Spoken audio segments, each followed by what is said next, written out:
Bismillahirrahmanirrahim. Assalamualaikum warahmatullahi wabarakatuh.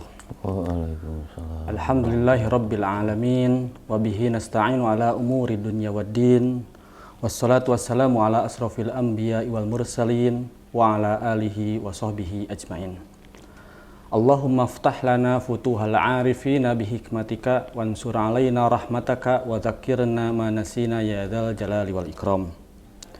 Qala Nabiyyu sallallahu alaihi wasallam, innama bu'ithtu liutammima sholihal akhlaq, ay innama bu'ithtu liutammima makarimal akhlaq. Para mahasiswa, alhamdulillah kita masih diberikan kesempatan oleh Allah bertemu kembali di dalam tutorial PAI. Insyaallah pada kesempatan hari ini kita akan membahas terkait tema akhlak sebagai indikator kesalehan. Bersama kita telah hadir Bapak Dr.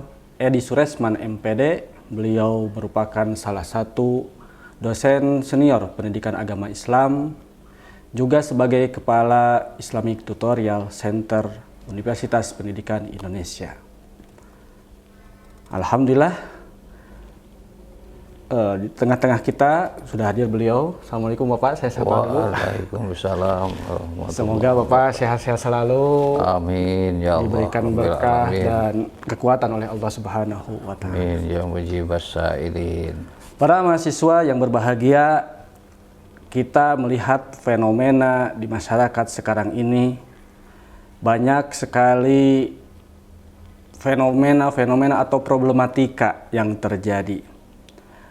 Anak remaja sudah bisa atau memamerkan hal-hal yang tidak terpuji, minuman keras, narkotika, ataupun pergaulan bebas. Di samping itu, perkara-perkara yang di sekeliling kita tentu mungkin dianggap biasa, padahal itu juga bagian dari bagaimana seorang muslim berakhlak. Yaitu ketika bertemu dengan seorang guru atau dengan seseorang yang usianya jauh di antara kita. Jarang sekali kita temukan ada tata krama atau sopan santun. Mungkin juga di sebagian yang lainnya, ketika ada seseorang yang sedang duduk, kita melewati dengan seenaknya saja, tanpa memperhatikan ada orang atau tidaknya. Itu beberapa bagian fenomena atau problematika sebetulnya dari bagaimana kita atau di antara kita hilangnya ada pemerosotan dan penurunan terkait masalah akhlak. Insya Allah pada kesempatan hari ini akan membahas apa sebetulnya akhlak tersebut, bagaimana Rasulullah SAW mencontohkan kepada kita agar kita bisa meniru beliau. Beliau bersabda, innama bu'ithtu liutammima makarimal akhlak. Saya sesungguhnya diutus oleh Allah untuk menyempurnakan akhlak. Baik, tanpa panjang lebar, mari kita dengarkan, mari kita resapi dengan seksama pematerian dari guru kita, dosen kita, Bapak Dr. Edi Suresman MPD. Baik Bapak, tadi mungkin sudah disampaikan terkait ya fenomena-fenomena permasalahan di antara kita. Terkadang juga banyak di antara kita yang cukup dengan kesalehan sosial, kesalehan individu tanpa juga melihat kesalehan sosial yang lainnya. Namun sebelum ke arah sosial, ke arah kesalehan sosial, kami ingin mendengar dulu sebetulnya akhlak itu apa dan bagaimana akhlak Rasulullah SAW. Ya, Assalamualaikum warahmatullahi wabarakatuh. Terima kasih Pak Liris yang telah memberikan peluang, kesempatan pada saya. Alhamdulillah, wasyukurillah, wassalatu wassalamu ala rasulillah. Asyhadu an la ilaha illallah wahdahu la syarikalah wa la haula wa la quwata illa billah. Para mahasiswa yang sedang semangat-semangatnya yang masuk generasi milenial ya. Tadi Pak Riri sudah menyampaikan bahwa kita pada era sekarang ini ada kekhawatiran dan ada kegelisahan bahwa tingkatan para remaja, termasuk para mahasiswa itu kurang begitu memperhatikan tentang akhlak. Ya. Jadi tidak dikenal lagi kita bahwa hormat murid pada guru. Ya, betul, Pak. Ya, kemudian yang muda kepada yang lebih tua, termasuk mahasiswa terhadap dosennya. Kadang-kadang dosennya juga dipelak begitu saja, tidak merasa berdosa. Nah, itu hal-hal itu yang kita risaukan sebagai orang tua, ya. Oleh karena itu kita tahu bahwa ajaran Islam itu intinya 3, ya. Nah, yaitu pertama akidah yang kaitannya merupakan pondasi dari sebagai seorang muslim atau muslimah. Yang kedua syariah, yaitu yang berkaitan dengan ibadah. Dan intinya itu yang buahnya itu yang bisa dilihat oleh indera kita, yaitu akhlak. Ya, akhlak. Nah, akhlak itu apa sih? Akhlak itu adalah hal-hal yang berkaitan dengan sikap, perilaku, nilai baik, nilai buruk, ya. Pantas tidak pantas, layak tidak layak. Nah, sopan santun, itu hal yang berkaitan yang disebut dengan akhlak, perilaku, tabiat. Dan akhlak itu tidak bisa dibuat secara spontan, ya, sebab ini harus ada korelasinya dengan pihak-pihak yang terkait, ya, dan tidak bisa dibentuk begitu saja. Walaupun sekolah bagus, pendidiknya, guru-gurunya, mulai perguruan tinggi, dosennya, termasuk dosen agamanya dan dosen pendidikan nilai lainnya, PKN dan Pancasila yang lainnya. Tapi kalau lembaga terkait yang lainnya tidak turut serta, ikut membinanya, mendidiknya, mengarahkannya, yaitu di informal, yaitu di keluarga, kemudian di non formal, di lingkungannya, itu tidak akan signifikan hasilnya. Berarti harus ada integrasi. Harus ada keterpaduan semua antara semua sistem yang terkait, itu baru akan ada hasil yang signifikan. Walaupun gembar-gembar bagaimana, tapi di rumahnya tidak ada perhatian sama sekali dari orang tuanya kepada anak didiknya. Wah, itu dia, mereka akan cuek-cuek saja, akan begitu saja, tidak akan terpengaruh. Kalau seperti itu antara guru atau dosen, kemudian orang tua, sekaligus lingkungan itu harus mesti ada kerjasama yang baik. Jadi ada kooperatif, ya, ada kooperatif. Makanya di situ tanggung jawab pendidikan itu harus tanggung jawab bersama. Jadi tidak bisa partikulir atau parsial, ya, tapi harus holistik. Nah, kemarin Dirjen Kemendikbud tatkala setelah saya sumpah jabatan pendidikan profesi guru, memberikan pesan guru profesional itu ada 3 indikator. Pertama, harus hormat kepada anak didik. Berarti bukan hanya anak didik yang harus hormat kepada pendidik. Ternyata komponen pendidik pun merupakan berpengaruh kepada sangat berpengaruh kepada anak didik kita, ya. Nah, jadi kadang-kadang kan kita sebagai pendidik menganggap anak itu sebagai objek penderita. Nah, itu tidak boleh. Jadi harus hormat bahwa anak didik itu merupakan subjek juga. Betul. Ya, jadi kalau istilah bahasa antropologinya itu homo educandum, ya. Jadi manusia yang bisa dididik, ya. Nah itu. Yang kedua apa? Harus relevan. Jadi relevan dengan kebutuhan anak didik kita. Nah, dan yang ketiga yaitu harus holistik. Nah, holistiknya. ini yang holistik ininya ini yang sering diabaikan, yaitu antara aspek kognitif, afektif, dan psikomotorik. Nah, itu bagaimana sih? Makanya Rasulullah SAW itu merupakan manusia yang utuh, yang menjadi suri teladan bagi semuanya. Rahmatan lil alamin. Jadi bukan hanya untuk orang Islam saja, tapi siapapun di luar Islam itu sampai beliau itu dijadikan contoh, baik oleh kawan maupun oleh lawan. Karena apa? Karena memang begitu dia kepribadiannya itu utuh, kokoh. Sehingga tatkala Siti Aisyah ditanya oleh sahabat, bagaimana sih akhlak Rasul itu? Aisyah menjawab, khuluquhu Al-Quran. Akhlak Rasul itu adalah Al-Quran yang berjalan. Jadi ketika kita ingin mengetahui akhlak Rasul, baca Al-Quran juga mungkin seperti itu. Al-Quran dan harus memahaminya dan mempraktekannya kalau mau utuh seperti apa yang diaktualisasikan oleh Rasulullah Sallallahu Alaihi Wasallam. Karena itu Rasul itu dipuji oleh Allah sendiri. Ya, dalam surat Al-Qalam ayat 4. Innaka la'ala khuluqin azim.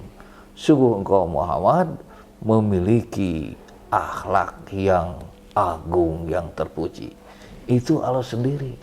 Dan itu dalam realita kehidupan bukan hanya oleh sahabat, tapi oleh lawan sendiri itu sampai menitip barang saja musuh di rumah Rasulullah. Coba bayangkan, sampai saking percayanya kepada akhlak Rasul sampai pribadinya. Nah, itu. Baik, sebelum dilanjutkan, tadi disampaikan bahwasanya ada 3 komponen di dalam agama. Ada yang namanya akhlak, yaitu buahnya. Nah, bagi seseorang yang beragama di dalam ibadahnya bagus, kemudian di dalam akidahnya bagus juga, tetapi pada tataran akhlaknya kurang, itu bagaimana? Nah, bagus itu kata siapa? Nah, itu kadang-kadang di dalam kehidupan itu banyak yang keliru. Orang sudah berbuat baik, memberikan sedekah untuk membuat jalan. Wah, itu dia akhlaknya bagus ya, kata si tetangganya. Padahal dia tidak ibadah yang lain, sholat tidak, saum tidak.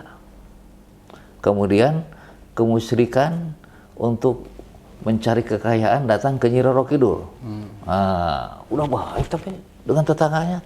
Nah, itu yang keliru penilaian itu. Itu bukan akhlak. Itu perbuatan baik. Beda. Kalau akhlak rujukannya Al-Quran dan Sunnah. Kalau itu norma kemasyarakatan, norma etika di dalam kehidupan berbudaya bermasyarakat. Jadi beda nilainya. Meskipun itu baik kata masyarakat, kata orang, tapi belum tentu juga segi akhlaknya itu. Nah, itu berbeda. Jadi akhlak, jadi kadang-kadang keliru dengan norma, dengan moral, dengan etika. Itu berbeda. Ada yang kesamaannya apa? Kesamaannya kaitannya dengan baik dan buruk. Samanya baik, buruk, kebiasaan, adat, itu samanya. Tapi nilainya, sumbernya itu yang berbeda.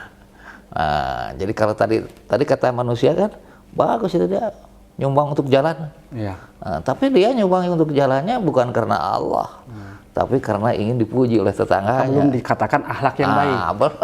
Belum akhlak karimah. Tapi perbuatan baik. Ya, perbuatan baik. Jadi tidak selamanya perbuatan baik menjadi akhlakul karimah. Tapi akhlakul karimah otomatis menjadi perbuatan baik. Sebab akhlakul karimah landasannya adalah lillah. Berarti bagaimana agar kita bisa mempunyai akhlakul karimah sehingga menuntut kita menjadi orang yang saleh? Nah, jadi mulanya harus dalam diri tanamkan tekadnya, niat, bahwa segala sesuatu aktivitas yang kita lakukan lillah. Nah, itu kuncinya. Jadi kalau tidak kuncinya itu tanda tanya besar. Bisa ria, bisa musyrik, bisa fasik, bisa munafik. Nah, itu lain. Tapi kalau sudah ditempelkan niatnya dalam diri, wah ini lillah. Itu baru karena perintah Allah. Jadi kata Allah, wasbir nafsaka ma'al ladina yad'una rabbahum bil ghadati wal asiri yuriduna wajhah. Yuriduna wajhah. Jadi bukan yuriduna ria'an nas. Bukan yuriduna popularitas. Bukan yuriduna malia. Bukan yuriduna mansob. Itu bukan begitu, jabatan, turunan dan lain sebagainya. Nah, bukan itu, tapi yuriduna wajah Allah. Harapannya adalah ridho Allah. Itulah yang disebut, kalau saya istilahkan, itu disebut super ideal. The purpose of our life super ideal. Menarik sekali gitu ya. Sebab itu jarang yang begitu. Orang umumnya mencari purpose of temporal. Itu. Terkadang sudah ada orang yang lillah, tanda kutip merasa sudah soleh.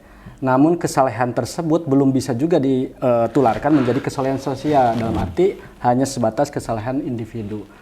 Gitu. Nah, bagaimana agar dari kesalehan individu itu dapat berdampak ke dalam kesalehan sosial, baik itu hubungan sesama manusia, baik itu hubungan dengan alam, dengan sekitar, dengan lingkungan. Karena kita lihat sholatnya rajin, sodakoh tadi yang dikatakan ke sana kemari, namun di sisi lain misalkan tidak bisa merawat lingkungan, akhirnya hutan dibabat habis, pasir dikeruk dan sebagainya. Itu bagaimana? Itu karena mungkin dia ada sifat egoistis, individualistis, ada diskriminatif, atau mungkin juga masih kekurang pahaman ilmunya. Atau kesadarannya kurang bahwa hidup ini tidak sendirian, bahwa hidup manusia itu perlu bermasyarakat, berbangsa dan bernegara. Nah, perlu ada hal-hal yang lain berkaitan dengan sesama manusia. Mungkin juga tidak menyadari hal itu, jadi ilmunya harus ditambah. Bahwa akhlak ini ada yang kaitan dengan Allah, ada kaitan dengan diri sendiri, ada kaitan dengan sesama manusia, ada kaitan dengan lingkungan, ya, ada kaitan dengan berbagai negara di dunia ini. Akhlak itu. Jadi semuanya mempunyai komponen-komponen tersendiri. Nah, barangkali ilmunya mencapai, harus belajar terus dan diberikan arahan oleh orang-orang yang sudah mengerti, ya. Nah, jadi sama itu, saya juga membina di suatu tempat itu sampai bisa ke situ sampai 20 tahunan gitu ya. Begitu ya, bisa menyadarkan masyarakat yang tidak paham akan itu. Ada orang yang sehari-harinya itu dia sudah cukup, sudah tidak kekurangan apapun, tapi dia hidupnya itu mandiri sendiri aja ya, tidak mau bergaul dengan tetangga, dengan masyarakat, takut diminta infak atau kemana. Begitu. Itu, tapi alhamdulillah sedikit demi sedikit ternyata ada pendekatan yang secara persuasif, secara hikmah, secara mau'idhah, secara mujadalah. Nah, sedikit-sedikit ikutan sekarang lumayan gitu ya. Tidak bleng begitu seperti sebelumnya. Nah, itu memang harus ada orang yang mengerti, yang melakukan dakwah ya. Gitu. Baik Pak Dokter, saya teringat dengan hadis, ada sahabat yang bertanya kepada Rasul, Islam yang bagaimanakah yang paling baik? Kata Rasul, qala tut'imut ta'am wa taqra'us salam ala man arafta wa man lam ta'rif. Nah, jadi Islam yang paling baik itu adalah bagaimana memberikan makanan, kemudian menebarkan salam atau sapaan atau menebarkan keamanan kepada orang yang tidak diketahui, orang yang diketahui dan tidak diketahui. Nah, kalau melihat fenomena di masyarakat dengan yang diketahui sudah biasa. Nah, ini bagaimana menumbuhkan agar tidak tebang pilih, tidak memilih, ini saya mah belum kenal ke dia mah nggak apa-apa, nggak usah hormat, nggak usah apa. Bagaimana itu? Nah, itu makanya perlu diberikan pengetahuan kepada yang bersangkutan bahwa hal itu ilmunya dalam konsep Islam, bahwa kita harus memberikan kedamaian kepada semua pihak, rahmatan lil alamin. Seperti hanya kita dalam sholat, pas akhir salam kan, akhir salam, assalamualaikum ke sebelah kanan, assalamualaikum sebelah kiri, kan yang sebelah kanan kita belum tentu dikenal oleh kita. Betul. Sebelah kiri kita belum tentu dikenal oleh kita kan. Nah, tapi kita mendoakan supaya di sebelah kanan kita supaya ada kedamaian, keselamatan, kesejahteraan, kemakmuran. Kan luar biasa itu. Islam itu ya. Coba luar biasa.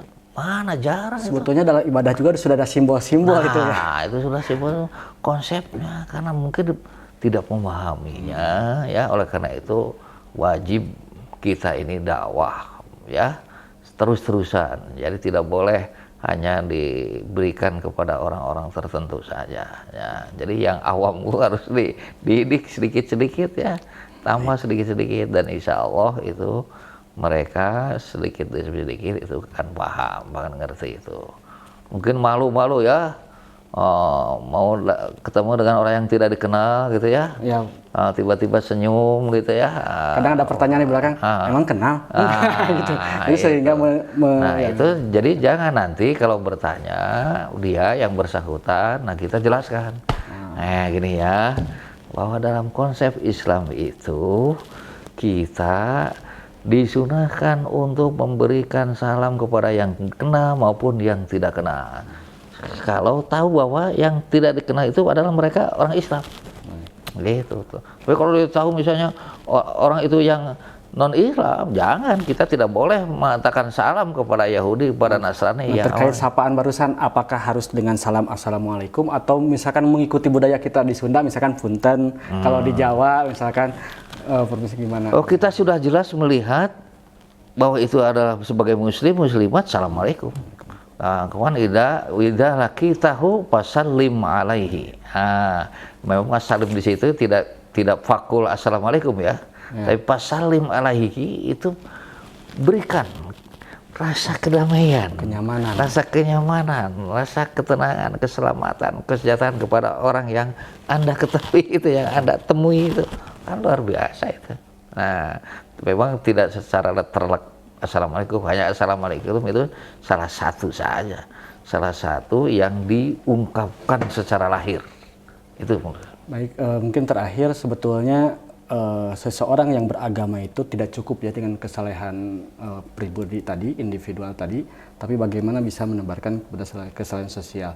Nah, sebagai penegas saja, mungkin sebagai closing statement juga dari Pak Dr. Edi terkait upaya ya dari masing-masing individu itu, selain tadi yang sudah disampaikan terkait harus berikan edukasi, berikan pengetahuan, ada lagi atau tidak? Kan contoh kita sudah jelas, Rasulullah Shallallahu Alaihi Wasallam. Kata Rasul, ada 3 indikator kalau kita ingin memiliki jiwa besar. Nah, itu kaitannya dengan kesalehan sosial itu. I'timan karomaka, berikan kepada orang yang kikir padamu.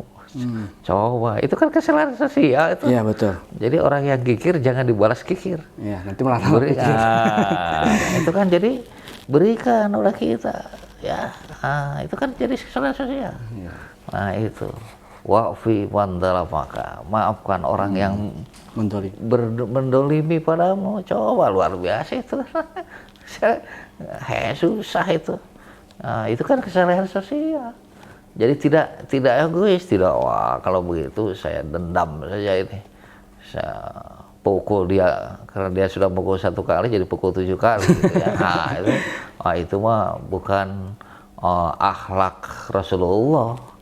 Akhlak Rasulullah itu luar biasa ya. Nah, itu jadi begitu, jadi apa dibiasakan, memang kitanya sendiri harus punya tekad, harus punya niat bahwa kita ingin menjadi orang yang soleh gitu ya, orang baik soleh individu maupun soleh sosial, dan sadar bahwa hidup ini tidak sendirian, bahwa hidup ini perlu bersama-sama dengan orang lain, berbahagia banyak orang itu lebih nikmat dibandingkan hanya bahagia diri sendiri gitu Dan ya. kesalehan itu dibentuk dengan akhlak yang mulia ya. Akhlak yang otomatis ya, kalau akhlak madmumah, akhlak yang tercela itu akan membuat kerusakan dan kehancuran itu tidak hanya pada lingkungan tapi juga dirinya sendiri hancur dan lingkungannya juga akan hancur.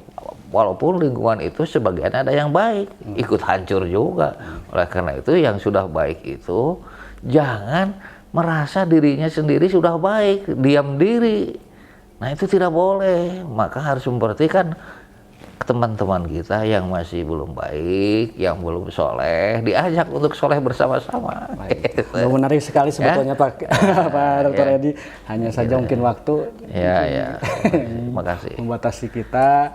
Luar biasa, mudah-mudahan ke depannya kita bisa diskusi kembali, bisa sharing tentang ya fenomena-fenomena yang terjadi, kemudian didekati dengan pendekatan spiritual yang tadi. Makanya ditutup hadis Nabi itu kan gitu, akmalul mu'minina imanan ahsanuhum khuluqa. Paling sempurna imannya orang yang mukmin itu akhlaknya paling terbaik. Ahsanu pakai isim tabdil kan. Iya. Ahsanu paling baik. Jadi super excellent. Jadi yang tadi bakal hancur ketika akhlaknya belum baik ya, ngapain juga ibadah mungkin. Itu aku sampai begitu kan Nabi mengatakan luar biasa ya, luar biasa. Baik, terima kasih sekali lagi. Mudah-mudahan apa yang tadi disampaikan oleh Pak Dr. Edi Suresman dapat kita ambil pelajarannya, tidak hanya pelajaran tetapi bagaimana kita mengamalkannya. Rasulullah Muhammad SAW akhlaknya yaitu akhlak Al-Quran. Sehingga jika kita ingin tahu bagaimana akhlak beliau, baca Al-Quran, pahami maknanya, kemudian amalkan. Tidak hanya itu, pendidikan akhlak atau bagaimana menjadikan generasi-generasi kita dengan akhlak yang baik, yaitu harus ada keterpaduan semua pihak. Bukan hanya tugas pendidik, tetapi tugas orang tua, lingkungan, dan semuanya. Sehingga kita dapat menciptakan atau menghadirkan generasi-generasi yang baik pula. Mungkin itu yang bisa disampaikan pada kesempatan tutorial PAI hari ini. Mudah-mudahan sekali lagi kita dapat mengambil ibrah dan terus kita menambah wawasan, sehingga kita dengan menambah wawasan maka bertambah pula kebijaksanaan dari kita semua. Saya Rizis Henugraha pamit undur diri. Wassalamualaikum warahmatullahi wabarakatuh. Waalaikumsalam.